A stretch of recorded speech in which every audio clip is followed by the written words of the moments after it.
কিন্তু একজন মানুষ না বুঝে মনে বলছে যে রাজনৈতিক কথা বলবেন না। তাই আমরা কি রাজনৈতিক কোনো কথা শুরু করেছি? আর এই শব্দটার উপরে এত অ্যালার্জি কেন? এটা এইসব কথা বলা যাবে না। আল্লাহ আল্লাহ রাসূলের কথা বলে ঢুকে গেলে হ্যাঁ যাবে। ঠিক আছে? এখানে খারাপ কথা বলে আল্লাহ রাসূলের কথা বলে।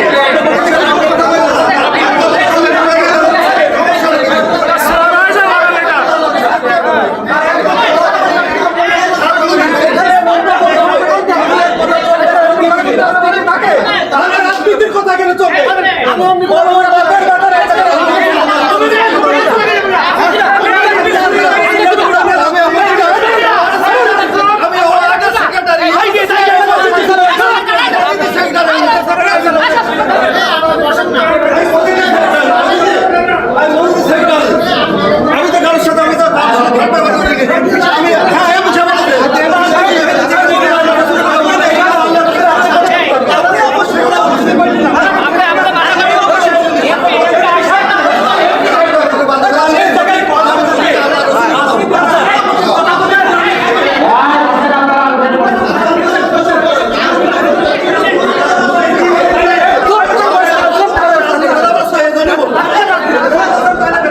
আসসালামু আলাইকুম প্রিয় ভাই বন্ধুরা, মসজিদে জুম্মার দিন খুতবা দেওয়ার সময় কিছু নামধারী ইয়াজিদির বংশধর তারা আমির হামজা খুতবা দিতেছে, কোরআনের কথা বলতেছে। তারা কিভাবে যে অমূর্খ, কিভাবে ইয়াজিদির বংশধর তারা কিভাবে বাধা গ্রস্ত করছে, এই ভিডিওটা শুরু থেকে লাস্ট অবধি দেখতেই থাকুন। অনেক গুরুত্বপূর্ণ এই ভিডিওটা। হ্যাঁ ভাই, আপনারা কথা বলবেন, আমারে বসিয়ে দিলেন। বসেন বসেন, তোরা তুলে বসেন। আমরা 4-5 মিনিট, খুব বেশি না।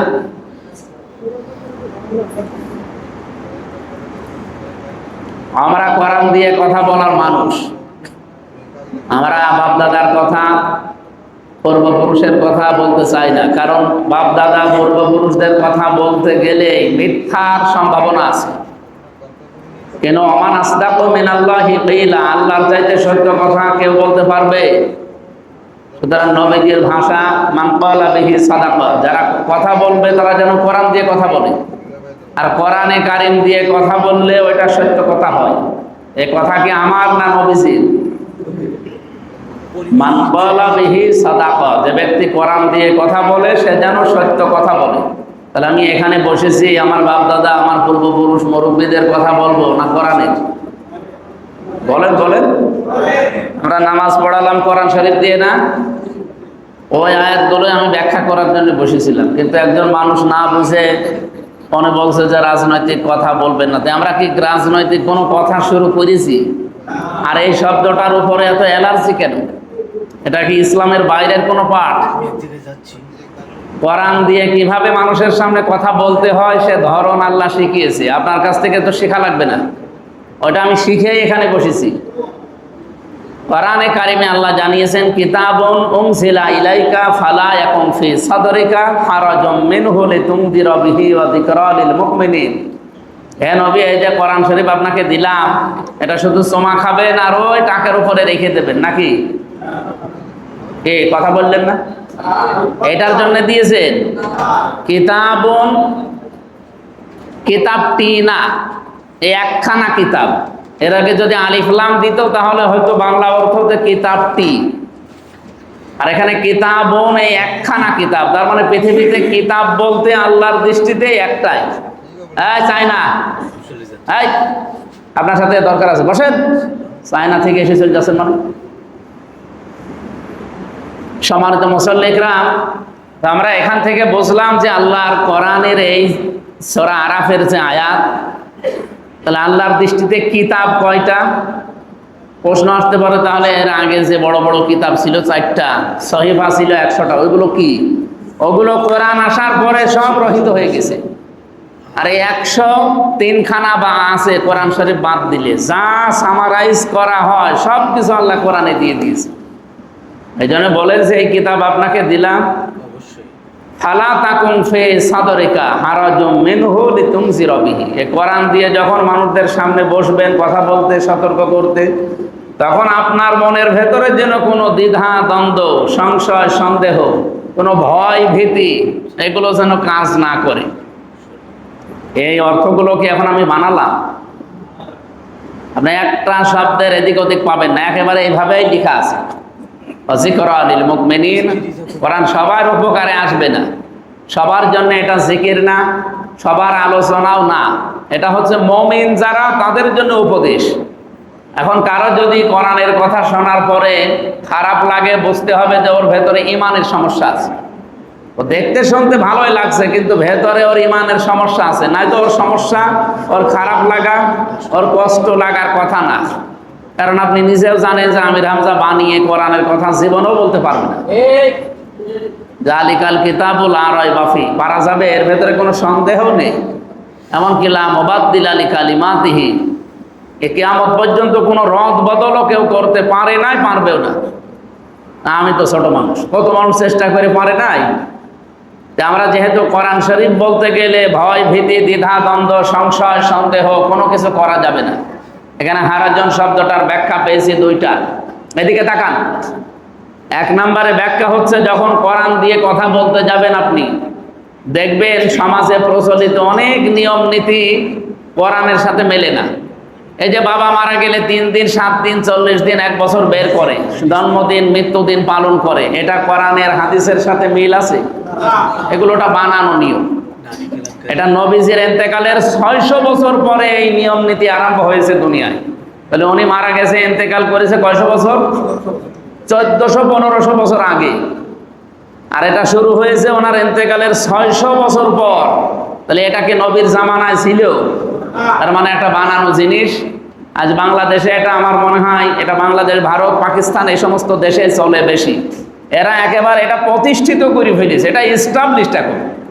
মানুষ মরে গেলে যদি কেউ 3 দিন, 7 দিন, 40 দিন বের না করে, ওর আশপাশের মানুষও খাওয়ার জন্য হোক আর যে কোনো অসিলায় হোক, কি বলে যে তোর বাপরে কবরের ভেতরে মাটির নিচে পুঁতে রাখলি, কিছুই করলি না, কিছু করলি না মানে ওরে খাবার দাও।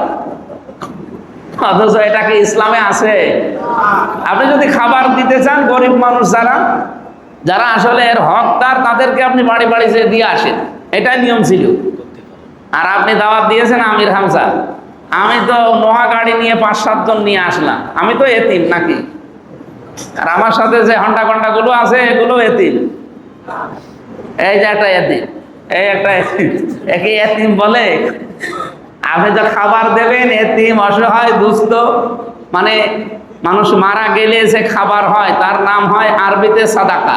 তার নাম কি? আমরা মওত খানা বলি, এর বাংলা আরবি নাম কি বলেন তো? সদকা বা সাদাকা।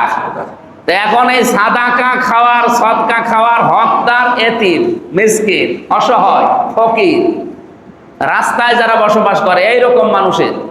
তা আপনি দাওয়াত দিয়েছেন এমপি রে, উপজেলা চেয়ারম্যান রে, জেলা পরিষদের চেয়ারম্যান রে, মেয়র রে, এরা কি সব এতিম নাকি? এরা এসে তো ঠিকই খাবে। তাহলে এরা যে খাবে, এরা কি আসল খাবার পেয়েছে না এতিমের খাবার? বলেন বলেন।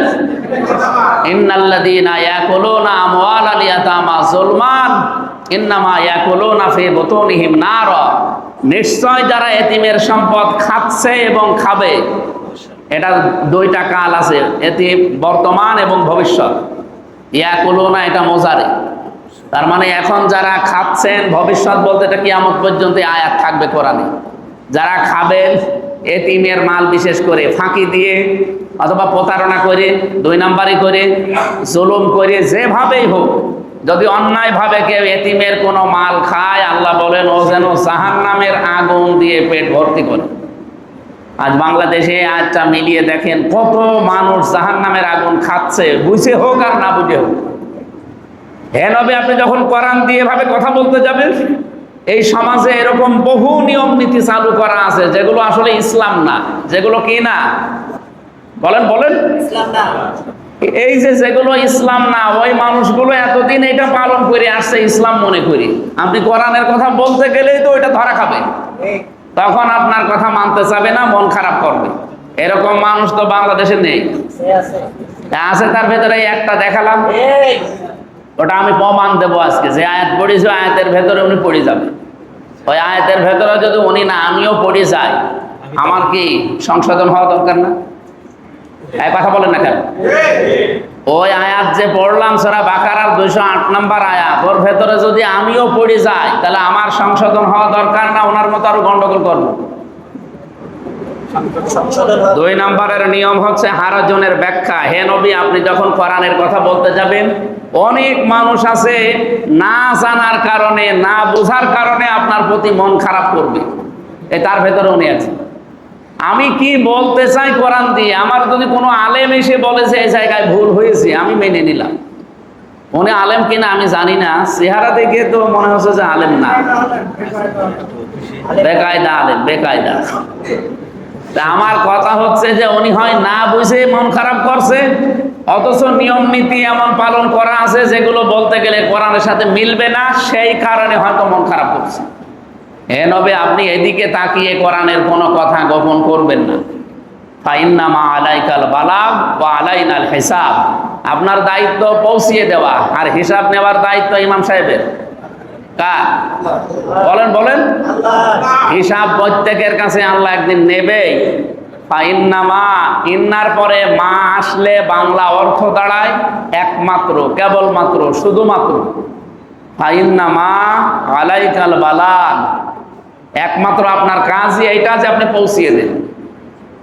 মানুষকে লাঠি পিটা করে, দারোগা পুলিশ করে আপনারা পাঠায় নিয়ে যে একবার কলার ধরে 2 বক্সন দিয়ে ওরা হেদায়েত করা লাগবে না, আপনি সঠিক কথাটা তুলে ধরবেন। আলাইনাল হিসাব, হিসাব নেওয়ার দায়িত্ব যেহেতু আমার, আমি একদিন ওরে আমি ধরবো। তাই আমরা যে আয়াত পড়লাম, এটা যেহেতু রবিউল আউয়াল মাসের আজকে 8 তারিখ, নবীজির সিরাতের বিভিন্ন পাঠ আছে।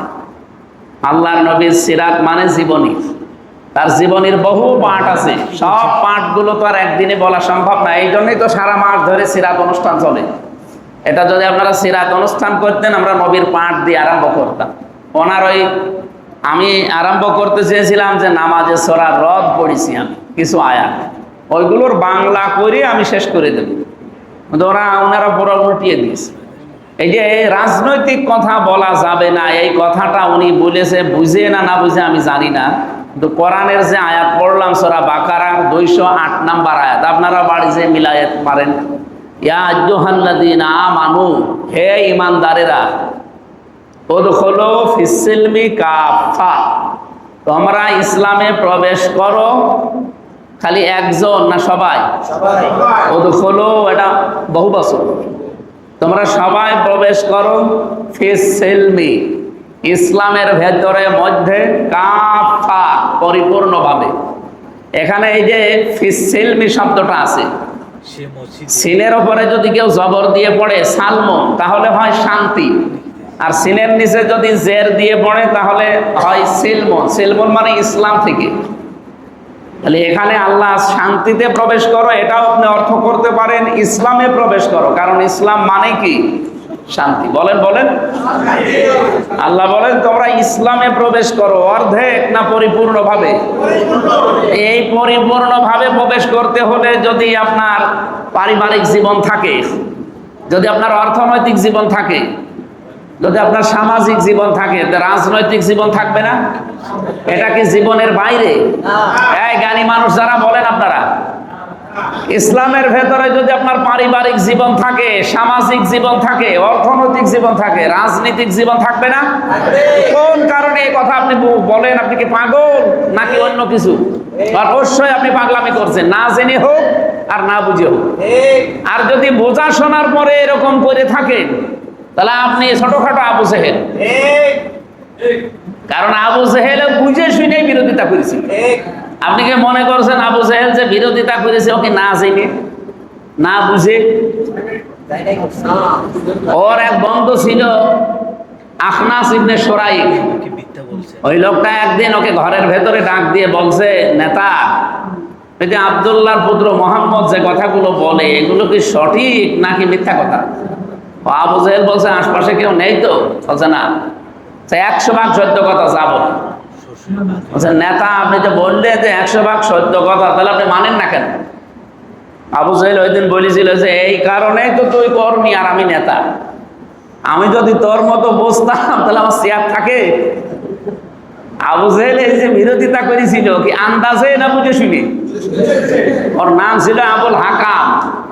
মানে জ্ঞানীর পিতা, বুদ্ধির বাপ। ও মানুষের পায়ের ছাপ দেখে বলে দিত যে এর বাবার নাম কি, এ কোন বংশের ছেলে, কোন কয়টার সময় হেঁটে গেছে। আপনি পারবেন? এই যে কাদার উপরে আমি পা দিয়ে চলে গেলাম, আমার পায়ের ছাপ দেখেও বলতে পারবে যে এটা হামজা, এই সদরের এমপি, ওর বাড়ি গ্রামের বাড়ি পাটিকা বাড়ি ইউনিয়নের ডাবিরা ভিটা, ওর বাবার নাম রিয়াজউদ্দিন, ওর দাদার নাম জাহান আলী, এ পর্যন্ত বলতে পারত। কি তীক্ষ্ণ ব্রেন ছিল বলেন তো। এমনি এমনি আবুল হাকাম হয়েছে। সেখান থেকে সত্যকে সত্য জানার পরেও, সঠিক যেটা ও জানার পরেও হটকারিতা করে, হিংসা করে, অহংকার করে মানত না। ও কিন্তু জানতো যে নবী শেষ নবী, কারণ বহু চিহ্ন আল্লাহ তাকে দেখিয়েছে। এই সমস্ত নিদর্শন, চিহ্ন, মুজিজা দেখার পরেও লোকটা মানে নাই, ইচ্ছা করি।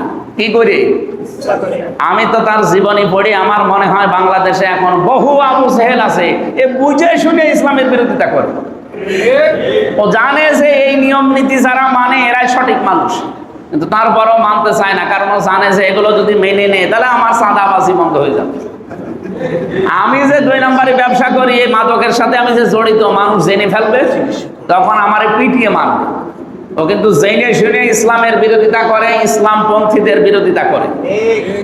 সম্মানিত ভাইরা, এই জন্যে আল্লাহর ঘোষণা আমরা মানতে চাই, শুধু মসজিদে না, শুধু মাদ্রাসায় না, শুধু খানকাতে না, শুধু পোশাক আশাকে না, শুধু পরিবারেও না, এমনকি শুধু সমাজেও না। আমরা মানতে চাই পূর্ণাঙ্গ। যেখানে ইসলাম নেই সেই জায়গায় ইসলাম হয় কায়েম করা লাগবে, আর যতটুকু পরিবেশ আসে আমার মানা লাগবে। আমি যতদিন পরিবেশ কায়েম করতে না পারি ততদিন চেষ্টা করে যাব, কারণ ইসলাম কায়েম করে ফেলা ফরজ না, চেষ্টা করা কি? বলেন বলেন। যতদিন না হয় ততদিন আমার টার্গেট এইটা।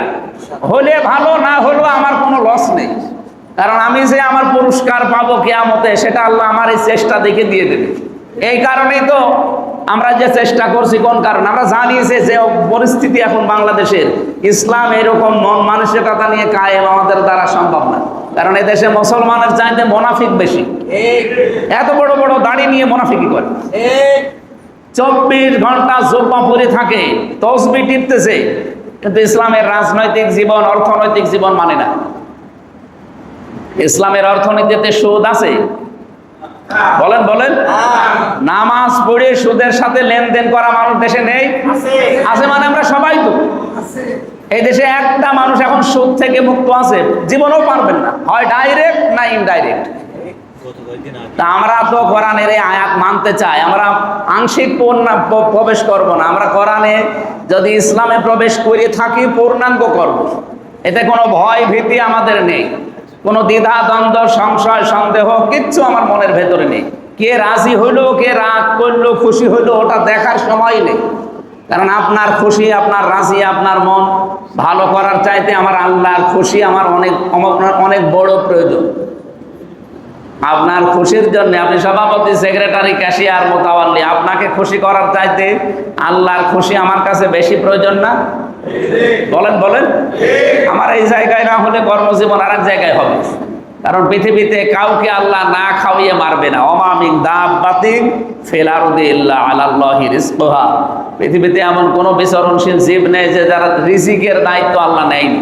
সুতরাং কোনো ভয় নেই আমাদের, অন্তত আমি আমার ইমান থেকে বলছি, কোনো ভয় নেই। যদি দেশে থাকতে না দেয় দরকার আমার কপালে যেখানে আছে আমি সেই দেশে থাকবো, কিন্তু আমার কথা মরণ পর্যন্ত একটাই, বিধান কি করে আল্লাহর কায়েম করা যায় আমি সর্বাত্মকভাবে চেষ্টা করব। আমি আবার বলছি, ইসলামকে আমরা আংশিক প্রবেশ করবো না পূর্ণাঙ্গ? এটা পাগলেও বোঝে যে পূর্ণাঙ্গ প্রবেশ করতে হলে যেমন নামাজ লাগে, যেমন পরিবার লাগে, যেমন সমাজ লাগে, সেরকম রাজনীতিও লাগে। আর এইটা যখন আপনি জীবন থেকে মাইনাস করে দেবেন, বলবেন যে না এটা নেই, অবশ্যই আপনাকে রাজনীতি যদি ইসলাম দিয়ে না করেন দুর্নীতি করা লাগবে। যারা ইসলামী রাজনীতি করে না তারা বাংলাদেশে দুর্নীতি করে, এটাই ফাইনাল কথা। আপনি তাকিয়ে বলেন, নিরপেক্ষ দৃষ্টি দিয়ে বলেন, এদেশে যারা ইসলাম নিয়ে রাজনীতি করে না, সমাজনীতি করে না, তারা দুর্নীতি করে কিনা? আপনি তো ইসলামে পরিপূর্ণ প্রবেশ করেননি। উনি হয়তো বুঝে না বুঝে যেভাবে বলুক না কেন, ওনাকে আরো বোঝার জন্য এখানে থাকলে বলতাম যে আপনি ইসলামে পরিপূর্ণ প্রবেশ করতে হলে ইসলামে যেমন আপনি পরিবার চালাবেন, বিয়ে শাদী যেমন ইসলাম দিয়ে করবেন, এমনকি স্ত্রীর ব্যবহার যেটা, স্ত্রীর সাথে রাতের বেলায় থাকবেন, সেটাও কি ইসলাম অনুযায়ী না ইসলামের বাইরে? সন্তানাদি জন্ম দিতে হলে একটা দোয়া পড়া লাগে, বলেন তো মুরব্বী দোয়াটা? আরে মুরব্বী বিয়ে করেননি? ছেলে মেয়ে আছে কয়টা? 3টা। একটা দোয়া পড়েন? কবে পড়বেন? আপনার তো বয়স শেষ। আপনার জন্য দোয়া বলছি না যারা মুরব্বী না, যুবক মানুষ আসে, বিসমিল্লাহি আল্লাহুম্মা জান্নিবনা শাইতান ওয়া জান্নিবিশ শাইতান মা রাযাকতানা। এটা সন্তান জন্ম দেওয়ার দোয়া। মুরব্বী 3টা, ছেলে মেয়ে আছে, এমনি দোয়া পড়েন।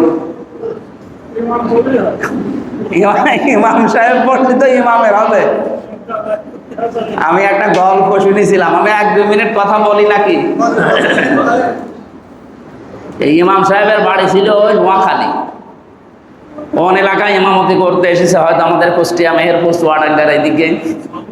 অনেক প্রত্যেক দিন দোয়া করে এইভাবে নামাজের পরে, রব্বি হাবলি মিনাস সালিহিন। এটার বাংলা অর্থ হচ্ছে, হে আল্লাহ তুমি আমাকে একটা নেককার সন্তান দান করো। এক যুবক বলছে যে সারা জীবন হুজুরের পেছনে নামাজ পড়ি, আর উনি নামাজে সালাম ফিরিয়ে আল্লাহুম্মা আমিন রব্বি হাবলি মিনাস সালিহিন। এই দোয়া আসলে কি বলে? উনি আরবিতে বলে তো বুঝি না। এক মাওলানার কাছে যে বলছে আমাদের ইমাম সাহেব 12 বছরে একই দোয়া করে। এই দোয়ার মানে কি? আলেম বলছে এটা তো দোয়া না, এটা হচ্ছে কোরআনের আয়াত। সূরা সাফফাতের ভেতরে আছে ইব্রাহিম নবীর দোয়া, এটার যে রব্বি হাবলি মিনাস সালিহিন, আল্লাহ একটা নেককার সন্তান দান করো। ও যুবক মনে করছে ইমাম সাহেবের তো ছেলে মেয়ে হয় না মনে হয়, এই কারণে দোয়া করে। এই সে বলছে যে ইমাম সাহেব আপনি তো প্রতিদিন একই দোয়া করেন, এই দোয়ার মানে কি? আমি জানি না। জানেন না মানে? আপনি ইমাম এতদিন নামাজ পড়াচ্ছেন, দোয়ার মানে জানেন না? এই দোয়ার মানে আমি আজকে জেনে আসলাম। এর মানে হচ্ছে আল্লাহ আমাকে একটা নেককার সন্তান দান করো। ইমাম সাহেব বলছে বাবাজি দোয়ার মানে এই, আমি যদি আগে জানতাম তো 12 বছর আগে দোয়া বাদ দিতাম, কারণ আমি এই দোয়া করিয়ে যাই আর আল্লাহ আমার ছেলে মেয়ে দিয়েই যায়। এই 12 বছরে অন্তত 8-10টা হয়ে গেছে, আর আমার দোয়া এখনো আমি ছাড়িনি। এই দোয়া আজকে থেকে আর হবে না।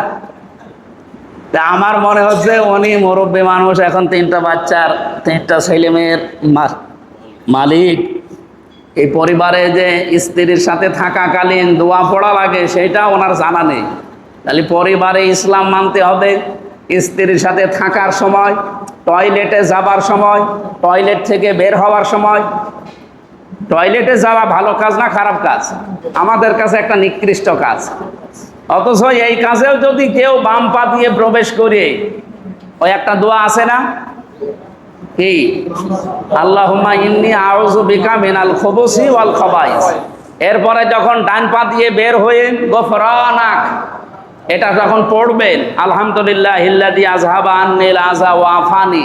এই যে 8-10 মিনিট আপনি টয়লেটে বসে থাকলেন, পুরাটাই ইবাদত।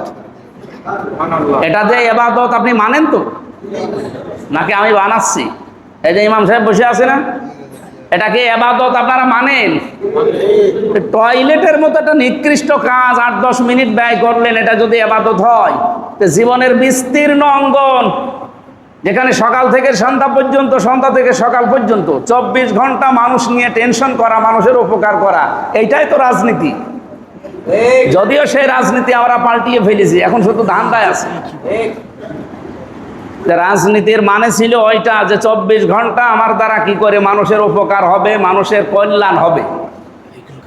তাহলে ওইটা ইবাদত হবে না, আপনি ওটা রাজনীতি মনে করে ছেড়ে দেবেন। আপনি ইসলামে পরিপূর্ণ প্রবেশ করতে আজও পারেননি, আপনাকে আমি পূর্ণাঙ্গ প্রবেশ করার আহ্বান জানাচ্ছি। হেদায়েতের মালিক আল্লাহ, আমার দায়িত্ব ছিল পৌঁছিয়ে দেওয়া। হেদায়েতের মালিক কে? আল্লাহ যেন আপনাকে হেদায়েত দান করে। অনেক মানুষ এখন এই ভুল ধারণার উপর আছে। আমাদের কুষ্টিয়ার 1-এর এমপি যে, এও এই ধারণার উপরে আছে যে মসজিদে রাজনৈতিক কথা বলা যাবে না। কেন? এটা আল্লাহর ঘর না? এখানে পারিবারিক জীবন নিয়ে যদি কথা বলা যায়, সামাজিক জীবন নিয়ে যদি কথা বলা যায়, অর্থনৈতিক জীবন নিয়ে কথা বলা যায়, রাজনৈতিক জীবন নিয়ে কথা বলা যাবে না কোন কারণে? বলেন, আপনি একটা যুক্তি দেন যে এই কারণে বলা যাবে না। আপনি রাজনীতি ইসলাম নিয়ে করেন না, ওটা আপনার ব্যর্থতা। আপনি নিজেও করেন না, আমাকেও করতে দেবেন না, তাহলে তো তগুতের যে অর্থগুলো আছে তার ভেতর আপনি তগুত। মানে তগুত হচ্ছে নিজে আল্লাহর বিধান মানে না, অন্য কেউ মানবে, মানতেও দেয় না। এই তগুত এখন বাংলাদেশে মাথা ছাড়া দিচ্ছে নতুন করে।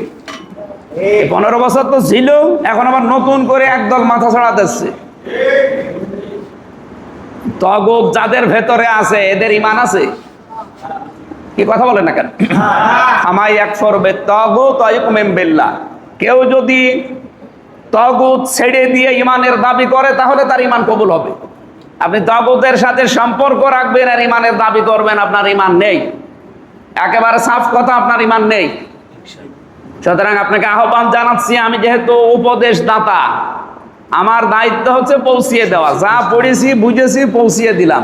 ইসলাম মানতে হলে এই মুনাফিকি ছাড়েন, এই লোক দেখানো ছাড়েন, চিটারি বাটপারি বন্ধ করেন, পরিপূর্ণভাবে ইসলাম কি করে মানা যায় সেই চেষ্টা করেন। আর যেই পরিবেশ তৈরি করা দরকার ওই পরিবেশ কায়েমের জন্য চেষ্টা করেন। আমরা ওইটা করছি ভাই, আমাদের অন্য কোনো উদ্দেশ্য নেই। এমপি হয়েছি আমাদের ওই একই উদ্দেশ্য যে সারা মানুষ যেন অন্তত ইসলাম পূর্ণাঙ্গভাবে মানতে পারে। তাছাড়া মাল কামাবো এ ধান্দা আমাদের নেই। এ ধান্দা করলে তো আমরা আপনার মতো ওইরকম দল করতাম। এই যে 5.5 মাস 6 মাস চলছে, একটা টাকা না একটা খোসাও আমার সরকারি কিছু আমার হাতে আসে না। যা এসেছে পৌঁছিয়ে দেওয়া হচ্ছে, এখন আসে না তো। দেওয়া দরকার, এই পক্ষপাতিত্ব করছে উপর থেকে। আমাদের দেওয়া দরকার মনে করেন 30 লাখ, সেখানে 30 লাখ ঠিক আমারে দিচ্ছে, যে সরকারি এমপি তারে দিচ্ছে 80 লাখ। ডিফারেন্স কত বলেন তো? 50 লাখের ডিফারেন্স। তা আমি এখানে কভার করবো কি করি? আমার তো রাজনীতি আপনার কারণে, আপনার জন্য। তাহলে আমার নিজের কোন কোন স্বার্থ আছে এখানে? একটা এতিম ছেলে, মা আছে বাবা নেই, তার জন্য এই যে টিওনোর কাছে একটা চা মা দেয়, চা বিস্কিট এরকম একটা লোক নেবে, ওনারে পাঠিয়ে বললাম যে এই ছেলেটারে নিয়ে। উনি দলদারি করে তারে নিল না, বাদ দিয়ে দিল। একজন অসহায় মানুষের ঘর নেই, ওনারে আমি রিকোয়েস্ট করলাম যে এই ঘরের ব্যবস্থাটা আপনার তো ওই যে থোক বরাদ্দ আসে এবং কি স্পেশালভাবে কিছু টাকা পয়সা বাজার থেকে কালেকশন হয়, বিভিন্ন বাজার ঘাট এই টেন্ডার দেয় না, এগুলোর টাকা আছে। এরকম ডিসি সাহেব যখন বিদায় নিলে ইকবাল হোসেন জেলা পরিষদের জন্য 50 কোটি টাকা রেখে চলে যায়। সে টাকাগুলো কই? নিজেরাও তো কাজ করে না, আবার কেউ করবে সেই উদ্যোগ নিলেও তারা সফল হতে দেয় না। এই জন্য নিজে আল্লাহর বিধান মানে না, অন্য কেউ মানবে, মানতেও দেয় না, বাধা দেয়, সে আর মানুষ থাকে না। আল্লাহর ভাষায় সে তগুত, সে শয়তান হয়ে যায়। আল্লাহ আমাদেরকে ইসলাম পরিপূর্ণভাবে মানার মতো যেন সুযোগ করে দেন। এই সুযোগ আমরা তৈরি করার জন্য যতদিন লাগে আমরা চেষ্টা করে যাব। করতে করতে যদি মরে যাই কোনো অসুবিধা নেই। আমি যে চেষ্টা করলাম এইটার জন্য অবশ্যই আমার একটা ফল আছে, ওই ফল আল্লাহ আমাদেরকে দেবেন। আমরা চেষ্টা করছি কুষ্টিয়ার কোনো জায়গা অন্তত বাজেট যা আসবে পৌঁছিয়ে দিতে কার্পণ্য করবো না। যেহেতু আমার বাড়ি একটা টাকা যাবে না, তাই আমি করবো কি? এই জন্য যেভাবেই হোক পৌঁছানোর চেষ্টায় আছে। আজখান থেকে ঝামেলা একটু হচ্ছে। এই মসজিদের কথা আমি সে ক্যাশিয়ার না আপনি, ওনার কাছে শুনেছি, দেখলাম। শোনেন, আমরা আসসালামু আলাইকুম প্রিয় ভাই বন্ধুরা, এই যারা খুতবায় বাধাগ্রস্ত করে, যারা জুম্মার দিন খুতবায় বাধাগ্রস্ত করে, তারা 100% ইয়াজিদের বংশধর। কোরআনের কথা যেইখানে হবে সেইখানে যদি বাধা হয়, যারা বাধা দিবে তারা মনে করতে হবে যে তারা মুসলিম না, তারা আছেন ইসরায়েলির বংশধর, ইয়াজিদের বংশধর। তারা কোনোদিন মুসলিম হতে পারে না। যারা জুম্মা খুতবায় বাধা দেয় তারা কোনোদিন মুসলিম হতে পারে না। কোরআনের কথা তো যদি ভুল মনে হয় যে হুজুর এই কথাটাই ভুল, তুই প্রমাণ দে, তাকে ভুল ধরা। কিন্তু বাধা দেওয়ার এটা হচ্ছে কি ইয়াজিতি, এরা হচ্ছে কি, এরা মুসলিম না, 100%। তো এই ভিডিওটা শুরু থেকে লাস্ট অবধি দেখার জন্য অনেক অনেক ধন্যবাদ। আর যারা এইরকম নিত্য নতুন ভিডিও আমির হামজার ভিডিও পেতে চান, অবশ্যই আমাদের চ্যানেলটা সাবস্ক্রাইব করে আমাদের পাশে থাকবেন। নিত্য নতুন ভিডিও আপনাদের জন্য নিয়ে আসবো। আমির হামজা অনেক গুরুত্বপূর্ণ কথা বলে, তাই ভিডিওটা বেশি বেশি শেয়ার করার অনুরোধ রইল। বেশি বেশি শেয়ার করবেন। ভালো থাকেন, সুস্থ থাকেন।